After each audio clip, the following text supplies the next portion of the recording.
Say that again. 96,000 people over the age of 55 in Central Virginia are living alone.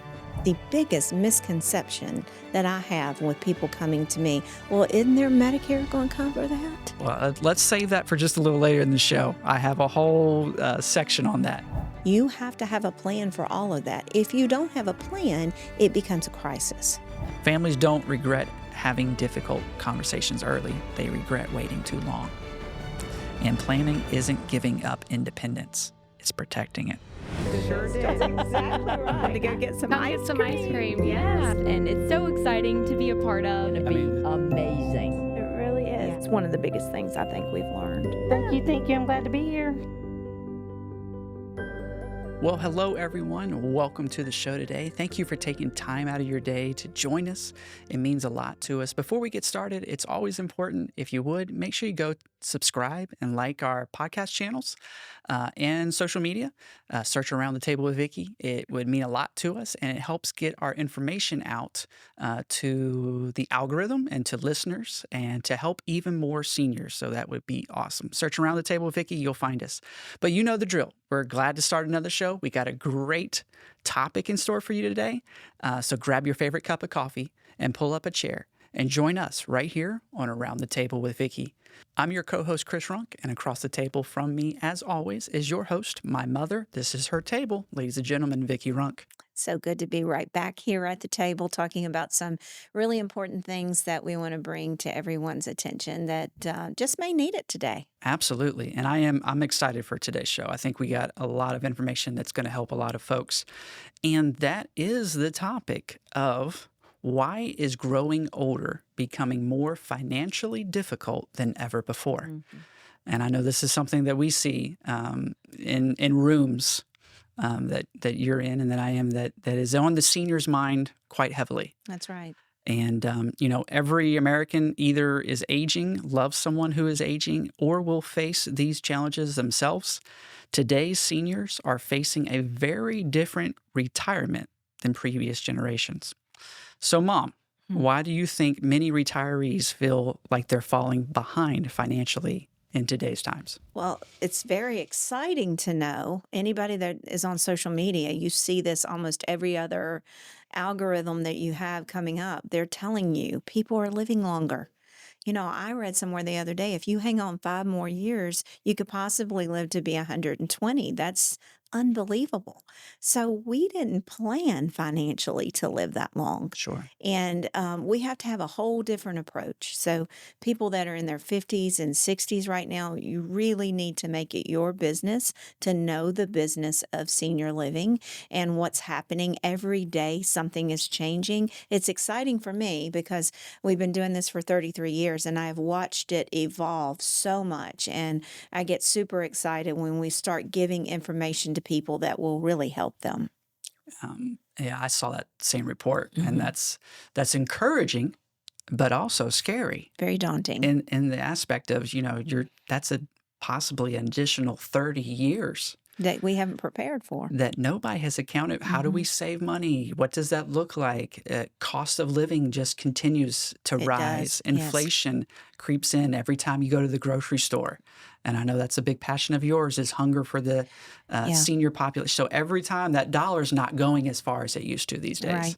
Right. Many of you know I serve on a state board, the Commonwealth Coalition on Aging. And, I was on a board meeting this morning and heard all of the great things that are coming out for the SNAP cards, which is a food supplement, Medicaid approved program for the state, for our seniors, and for other people too. It's not just for senior citizens, but for those seniors that are listening. You need to choose what you're going to buy with those SNAP cards. Make sure you're making great choices with your food. Make sure that it's going to be nutritional.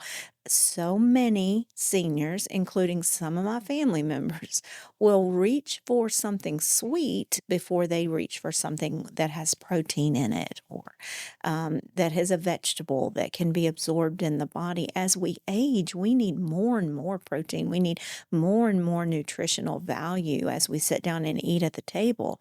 And it's easy to grab a donut if you're living alone and say, well, that's my dinner for tonight. You have to make a conscious effort to make better choices, to equip your body to live longer, and so that you can fight all these diseases off. And if you're alone, it's even more important. I know a lot of these little ladies. I have Facebook friends. One of my favorite Facebook friends who communicates very often is 88 years old, and she'll text me on Facebook. It's not really texting, it's messaging, Sure. and she'll let me know everything that's going on at least twice a week. And so I take those opportunities to remind her, keep yourself hydrated during the heat. Make sure that if you're working in your yard, because so many of them still are at that Yeah. age, that you're taking your water bottle out there. And a lot of them are alone. A lot of them don't have anybody to talk to. So this show's important to me to get this information into the ears of people that need it the most. So a few talking points. We're looking at inflation. Mm-hmm. We're looking at, as you mentioned already, longer life expectancy, housing costs that just continue to go up, and a lot of these seniors are on a fixed income, Yeah. and prices are just continuing to go up. Mm-hmm. So, I mean, what are some things we should start looking at, or how could we start preparing the senior Well, population I to be think, thinking? yeah, I think our sons and daughters, if you have family that can sit and help you make these decisions, start talking to an investment agency on how you can stretch your dollars a little bit. Stocks and bonds and everything's are always an issue. And so it could be an answer for you. It Hmm. could be that you take your 200,000 to 400,000, and that gives you a little bit more opportunity to be able to age a little easier financially. But that we also have to start early. You do have to start early, but if you've got a little nest egg somewhere, find an investment agency. I know Alan Molina, I'm just going to throw him out there here on the show today, is really good with the older population and taking what they've got and multiplying it. Don't be afraid to do that. I talk a lot, again, with older seniors, and they'll say, well, what if we lose it all? Well, what if you don't? So that their attitude is always one of conservative, values, conservative, issues with their money, and I respect that, but it could be that might be an option for you. There's also something called a reverse mortgage that your local bank can sit and talk to you about if you get into a bind and you have, you paid your house off by this time. Most people have, and there is some money in your bank, and if you should need that for paying your medicines, or, you're going to have to pay it back. So figure out what kind of monthly payment you're going to have. Some people think that's free, but it's not. And we can never take for granted that sometimes our seniors don't understand these bigger ideas and these bigger plans. So always finding a confident individual that's not going to take advantage of you. It's really important Yeah. that you know that. Seek out some counsel on who will help you if you don't have a family member that can step up to the plate. And some seniors don't even trust their families with these kind of decisions. So you can have a court-appointed responsible party appointed to you, and that's all done legally underneath the law, and they're watched, and they have to take an oath underneath the oath system there that they will protect you in all your decision making. If you don't trust your own family or you don't have anybody, you can have a court-appointed a responsible party for you. Adult Protective Services is another agency right here and in any other state that you're living in. I always have to remember we have other states that listen to us on the show. And so you want to find a confidant that you can bounce all of this off on. And so there is monies out there that you probably can get to. You just need somebody to show you how. And I want to say, I mean, there could be a senior that, they started in the 80s and the 90s, and, they're doing everything right, everything you just suggested, that there is money in stocks. And I just want to say that people didn't stop planning. They simply couldn't predict today's pricing. I mean, nobody saw the surge of healthcare costs after COVID, came in and completely changed the market, and it's great, but people are making more money than they ever did. Staffing costs, and all that kind of gets passed along to the consumer. And one of the biggest misconceptions with not only the senior themselves, but the families, and I find this, so common, is they feel like that there is some sort of program out in the universe that's going to help them pay for their parents' care. And that is the biggest misconception that I have with people coming to me. Well, isn't their Medicare going to cover that? Well, let's save that for just a little later in the show. I have a whole section on that, and you're jumping the gun, but you're exactly right. Yeah. That misconception that Medicare will just pay for Yeah. everything. So I want to jump in on, would you say that healthcare now is the largest expense that most seniors would face? I would say so, because by the time they get to the age that they're a senior, the majority of people have their home paid off. And they're going to have to pay higher taxes, property taxes in Virginia. I don't know where you live in the United States. You may or may not have property taxes, but those continue to rise. And this is again where I want to insert that seniors need to be very active and very informed about their officials that they are electing, whether it be a delegate, a representative, a governor, a lieutenant governor, a governor. That's going to go in and raise your property taxes, raise your taxes on this, that, and the other. You need, when people come knocking on your door, and we're getting ready to go into an election time here in Virginia and in Central Virginia too, make sure you ask all those questions. Do you plan to raise my taxes? What about the property taxes? What is my values of my house going to go up? So I've got to pay more on tax. So those are all things that, if you're stay in front of the TV and learn all of this and learn what those candidates are about. Don't be ignorant or idle on issues that are going to affect your pocketbook as a senior citizen. Be informed. So I would say healthcare is the most costly thing facing a senior. You just mentioned it, but many people mistakenly believe that Medicare covers Yeah. everything. Yeah. So let's discuss a few things like Medicare deductibles, Mhm. co-pays, the amount of money that was spent on specialists and imaging, physical therapy, dental, vision, hearing aids, Yeah. all those little things that add up that you're like, oh, Medicare will cover all those things, right? Well, No. from experience with your grandmother, it was time for her to have new hearing aids. And one of the things that held her back from getting the latest and greatest hearing aids, which you were a little aggravated with her about, was she simply didn't want to write a check for $6,000 for a new set of hearing aids. And I can understand Sure. that. No, I was blown away by the cost. I was expecting, maybe $2,000 for a good pair of hearing Right. aids. Right. And I saw the bill and I was like, oh my And goodness. back in the day, it would have been $2,000. And I know you can go to Sam's and get the $200 or $300 ones, but we needed the ones that would connect to her phone so that she can hear our phone calls. Yeah. And we're not having to use sign language through a FaceTime Yeah. with her. So those are things you don't always have the best of equipment, as long as you have something to help you Sure. aid with your disabilities. That's the most important. But no, Medicare is not it won't cover anything to do with assisted living cost. So your room rate, you're going to have to cover yourself. And here in Central Virginia, there is not a assisted living home within probably 45-mile radius, and soon to be probably even further than that accepts any kind of Medicaid or auxiliary grant assistance for these folks. And it's been a constant hurdle for me for the last 33 years to understand that we really can't reach everyone. And for me, and because you've lived with me, that's a really big heartache for me, is that we can't reach everyone. But whenever you come into an assisted living home, and that's one of the things I'd like to point out to everybody. By the time you pay all of your bills living alone, sometimes it is more financially able for you to go into a group home where you never have to mow again.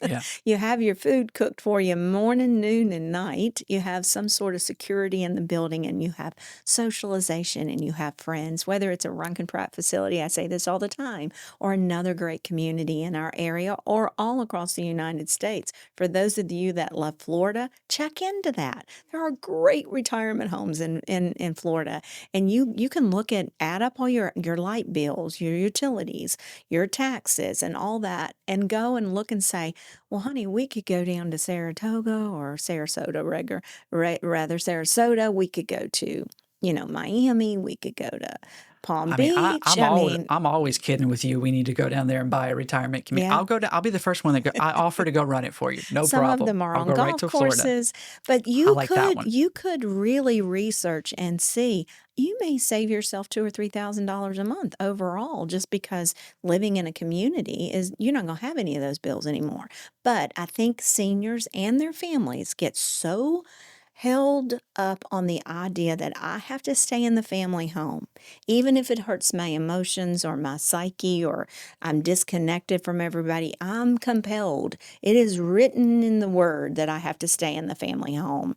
And then when I'm really, really bad, just when I can't do it anymore, we'll end up going into a more facility that I'm able to rest. And that's just not the case. I think the early bird catches the worm analogy is very true with senior living. Yeah. If you get really good and informed and you really equip yourself with the knowledge about aging and all that happens with aging and how fast it can go, you'll be more inclined to educate yourself and do something quicker. I do want to talk about a few things that seniors will probably eventually need and can help fill in the gaps around Medicare, and that is the Medigap plans, Medicare Advantage, Part D prescription, dental insurance, vision insurance, and hearing coverage. Yeah, that do make sure. And there's even long-term insurance. Now, you really do have to get on top of that in your 50s and 60s in order for it to pay off. Once you hit your 70s, it's really hard for some of these long-term care insurance policies to really kick in and be beneficial to you. It's something you have to pay into ahead of time. But if you're listening to me and you're in your 50s or 60s, I would definitely look into all of that, and it will help in the end with a lot of this cost. I got a quote here. I love it. Growing older isn't necessarily expensive. Getting sick without a plan is. No, it's so true. That's so true. Say that one more time so they can hear it. Growing older isn't necessarily expensive. Getting sick without a plan is. Yeah. Mom, jumping into and we just did the silver tsunami episode not too long ago, but is the government prepared for America's aging population? No, I don't think. I think we know the answer to that. No, they're not. And it's it's something that the United States has never seen this before. And again, being on some of the calls and some of the boards that I'm privy to sit at the table with some really great people that understand the severity. We on the state of Virginia side are even beginning to prepare. There's new regulations that are coming out. Now I say that, but the new regulations that will be handed down to both nursing homes and assisted living in our industry will require us to begin to hire more folks. Well, then what does that do to the customer? It makes the cost of care even rise more. So the standards and things that will go in place for the addition of all these people that will need care is going to end up costing more to the consumer. And I don't think there's any way around that. I mean, when I look at what it's going to take, Just economics. it's just simply economics. Whether it's taxed Yeah. and the state pays the employee, somebody's got to pay. Somebody's got to pay Somebody's for got it. to pay. And I, again, have this burden of people really thinking that, well, when mom and dad really needs care, somebody's going to step up to the plate and help us with it. No, they're not. No, they're not. You have to qualify for the Medicaid Auxiliary Grant Program financially. There's so many years of look back, even if you transfer your parents' property to your name to try to hold on to the home place. It takes a good 3 years for that to be exempt. There's ways, and you need to study all this, look it up, but you are going to be responsible for paying for your care. And it's different with assisted living versus nursing home. You can qualify for Medicaid a little bit easier in a nursing home setting than you can assisted living. But you really got to have a good nest egg to make sure you're doing this yourself. And if you can't, your children are going to have to financially step in and help. And what I worry so much about and where my heartache is and where my burden is for those that don't have families and just can't understand all this. Because there is Medicare gap cards and you can buy planned programs. But if that senior does not understand what they should be doing and they don't have anybody, then that's where we find some really sad situations. So I'm hoping this show will generate some sparks of some calls to, again, AARP is a great program. You can call them. There is a program called No Wrong Door. And it's just nowrongdoor.com. It's generated through the state of Virginia, and it's if you're able to get to a computer, there's a website for that, and it just guides you through everything we're talking about. It gives you phone numbers of people you can call. The Area on Aging, right here in Lynchburg, we have a community-based program. I would say every state has this community-based program, and it's basically just called the Area on Aging, and you can look up all of that as well, and they will answer all of these questions about Medicare and the gaps between what Medicare will pay and what it won't pay, what it covers, what it doesn't cover, and those are all pertinent questions that a senior should have someone to explain to them. You mentioned long-term care. Mm-hmm. Just to give a little education, I have a question here. Who pays for long-term care? You pay for long-term care whenever you're getting your insurance ahead of time. And usually most policies only cover about 2 years. It's not forever. And that's the other thing that That's a great thing to know. Yeah. Most families will say, well, she has long-term care insurance. But then after that 2 years, at the most 3 years, the bigger policies pay a little bit longer. But you also got more going out in your monthly premiums before, to about 10, 15 years before that. They don't understand there will be a time to where it says you've used up all your benefits. And then what's going to happen? Do you have a plan after that? And it really does take a lot of planning. It's no different than estate planning. It's no different than planning for a family when you're younger. It's no different than planning for retirement, planning for aging in a care community setting or in a hospital stay for a little while, going on to nursing home. You have to have a plan for all of that. If you don't have a plan, it becomes a crisis. Yeah. We talked about longevity at the beginning of the show, and you were talking about retirement. And I have a quote here that says, America prepared for retirement. We didn't fully prepare for longevity. And the greatest public policy challenge that the next generation may face is simply that we're living longer. Absolutely. So segmenting a little bit here, what should families be doing right now? And we talk about, if someone has aging parents, where should they begin? Don't wait for hospitalizations. Mm-hmm. Don't wait for the dementia diagnosis. Don't wait for a fall. You talked about what could really speed up that person's decline. Falls, probably the number one thing. Would you agree? Yeah, and I learned today through a seminar that I sat in on that Central Virginia alone, this is just Central Virginia, we have 96,000 people over the age of 55 living alone. Wow. Living alone. Say that again. 96,000 people over the age of 55 in Central Virginia are living alone. I also got a call from a local sheriff just a few minutes ago about a senior that was found deceased in her home and unrecognizable. So she's been there for quite a while. And these are all stories that I hear throughout every day. And every day it's a new story, but it's the same story. And it's the story of people feeling like they're trapped in their home and isolation again and depression and all of the anxieties that goes around that. If you plan ahead of time, I do feel like that it's doable to have some sort of a source to where you can have your needs met. And again, AARP, Area on Aging, No Wrong Door. We have state programs that if you are financially challenged, there's still help out there for you. And I'm really proud of Virginia, where I sit on these boards, and I can see that we really have politicians. We have people in places that are doing their best to make sure our seniors are taken care of. Another thing I found out today, that out of all the states in the United States, Virginia is the third worst when it comes taking care of isolation Mm, and loneliness. And to me, that was just a call to action. You sure. know, definitely a call to action. Wake up call again.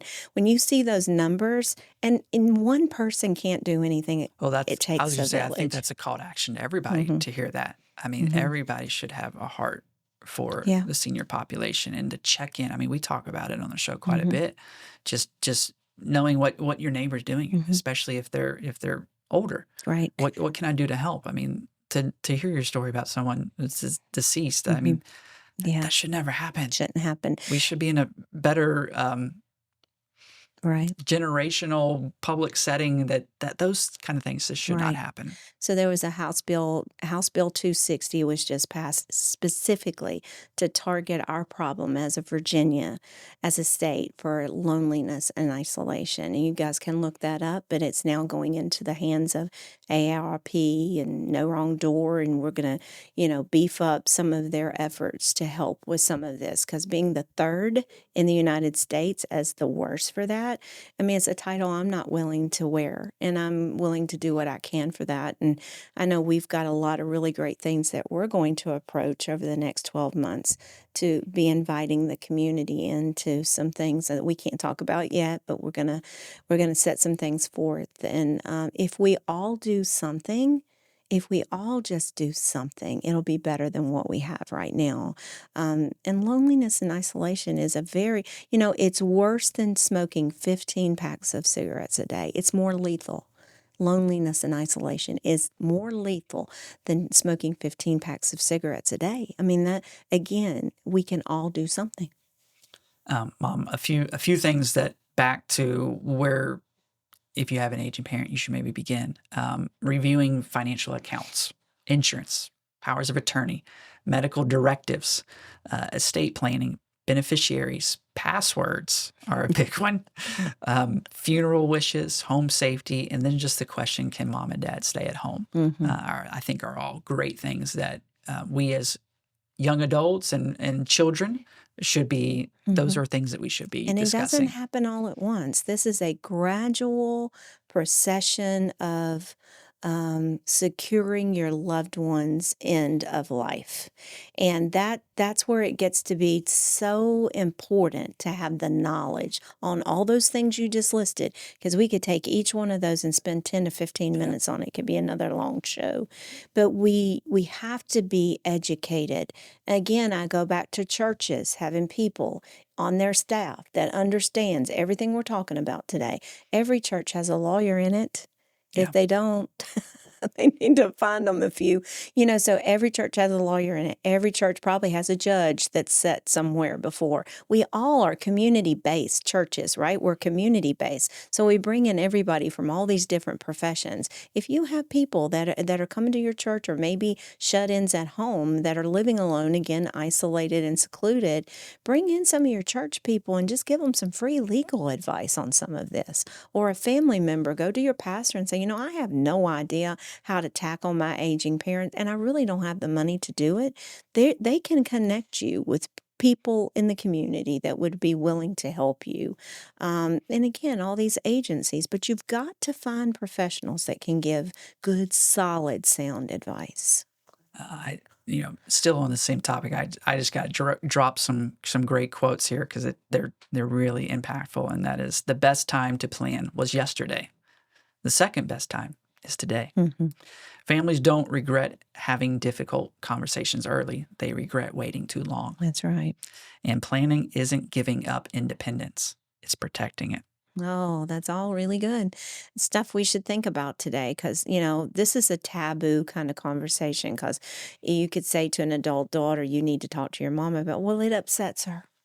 It just upsets her so badly when we have to talk about this. And for me, I just think that should empower her. I think it's in our approach with our parents. We should help them be emboldened and empowered to how they're going to decide to handle all of these really important things. Because surprises end up being really hard to handle when it can be in somebody's life or death. Sure. Mom, as we come to the end of the show here, I got one final question. Is that, and maybe we're getting, instead of waiting so late in life to start preparing. What practical advice would you give to someone in their 40s, 50s, and 60s today? Just to really watch this industry. There's a lot of really great things. You and I were, when we mentioned we were with Ed Milet not long ago, and his main topic was wellness And longevity. and some of the things he was doing on that end. There's some great things coming down the pike. Medically, there's going to be so many cures from some of these diseases that have taken our moms and dads away too soon. Cancer's being rediscovered. Alzheimer's drugs are being rediscovered. I mean, so many things that are exciting, but also we have to be prepared for helping them go up that big set of stairs that they just can't get up on their own. And how do we do that? What's the plan here? And I think, just really being so in tune with your mom and dad that you know their next steps. Absolutely. And sometimes that's not easy because our parents can't always want to hold on to their independence, but being a part of the journey is more important than anything. Well, Mom, as a final thought, aging is inevitable. So I think hopefully folks really enjoyed our conversation today. I think we brought up some great topics. I would encourage you to go do your own research. Yes. Do some deep dives, and I think you'll be surprised how much is out there and what you may find. But as always, sadly, we're at the end of the show, but I know you like to end each show with a quote or a final thought, so take it away.